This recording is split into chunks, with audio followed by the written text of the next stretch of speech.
Hi there, my friend. It's Pastor Greg again with Transforming the World. All this year, we have been examining certain characteristics that should be found in the life of a Christian. Sometimes we've examined characteristics that have come from what's called the fruit of the Spirit, Galatians 5:22 and 23. And other times we've taken a look at characteristics from different parts of the Bible, things that the Bible teaches us that we should be demonstrating in our life. This week we're examining something called an attitude, the Beatitudes. It comes from Matthew 5, the very beginning of Matthew chapter 5, right at the beginning of Jesus' Sermon on the Mount. And he goes down this list of those who are blessed, attitudes that are in those who are blessed. We've talked about righteousness from Matthew chapter 5. We're talking about meekness. And Matthew 5:5 says, "Blessed are the meek, for they shall inherit the earth." And what I want to do today is take a deeper look into the real meaning of meekness and examining that. If you're a wordsmith, you like me, what's the deeper meaning behind all this? Well, let's examine that in just a moment on Transforming the World. Again, my name is Pastor Greg, and I'll be back in just a moment.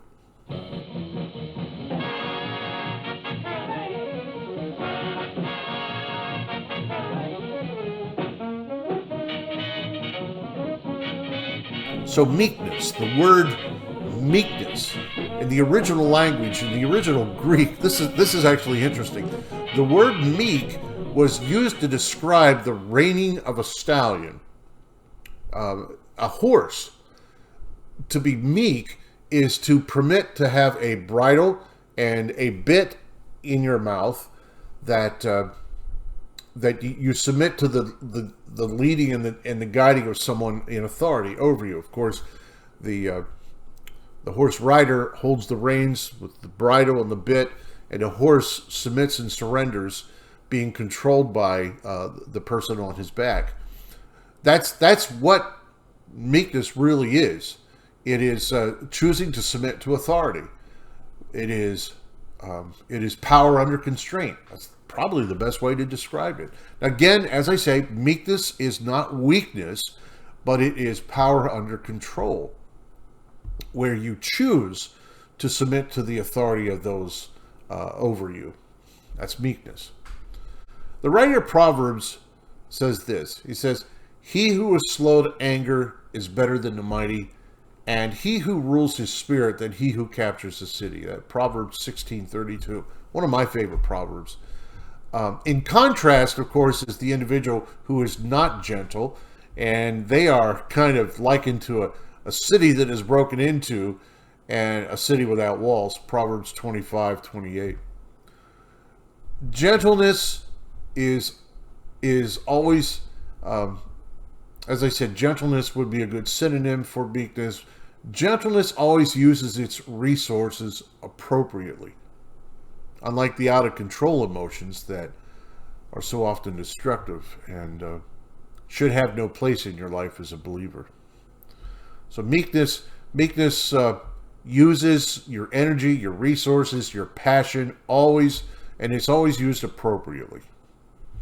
And you submit to the authority. You submit to the authority of the Lord in your life. That's bridled passion. Now, pride, on the other hand, we'll contrast meekness and pride here. Pride, on the other hand, has been, I don't know, if you take a look at our culture here in America today, pride has actually now been redefined as a virtue. It used to be, one of the things that God despises. Now here in America, pride seems to be the one attribute that is, encouraged. It's the strong, it's the beautiful, it's the powerful, it's the intelligent and the privileged. They seem to take every opportunity to present themselves forward, to push themselves forward, like the guy at the airport yesterday. Politicians seem to manifest pride. Not all of them, but some do. They manifest pride in their speeches and their debates. Again, some entertainers, not all of them. There are some good entertainers, but some of them, they have a tendency to glamorize pride, and they do this in their movies. They do this in their lifestyles. You see it.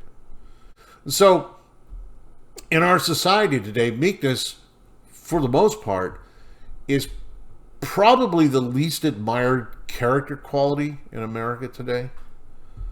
And yet, what I find interesting is that the greatest person who ever lived was a meek and humble man. Matthew 11:29, Jesus says, "Learn from me, for I am gentle," which is meek, "for I am gentle and humble in heart." And Jesus, he just exhibited meekness wherever he went. He exhibits meekness during his first advent, right? He comes as a helpless infant. Christ could have come as this ruling king, but no, he decides to come as a helpless infant. That's a demonstration of meekness. Those who followed him demonstrated meekness sometimes. It took them a while, but they got it, right? They figured out how to demonstrate gentleness. Gentleness, of course, being one of the fruits of the Spirit in Galatians 5:22. And as I said earlier on, it's not weakness. Meekness is not weakness. It is power under control. So we cannot equate meekness and gentleness with cowardice. We cannot. Or we cannot equate meekness with a lack of conviction or just being nice. Meekness is a virtue that draws courage, strength, conviction, and good disposition from God, not from self-centered human resources. We can't. So question number 2, I want you to see this. Question 2 in the self-evaluation section asks, am I considered to be gentle?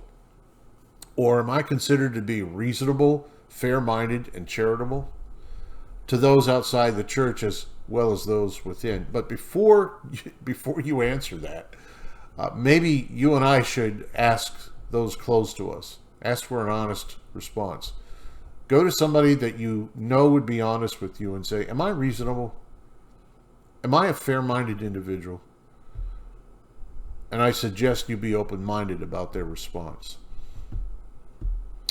So that's an examination of the word meekness, the depth of its meaning. We'll continue to talk about this topic of meekness tomorrow and transforming the world. I'll see you then. My name is Pastor Greg.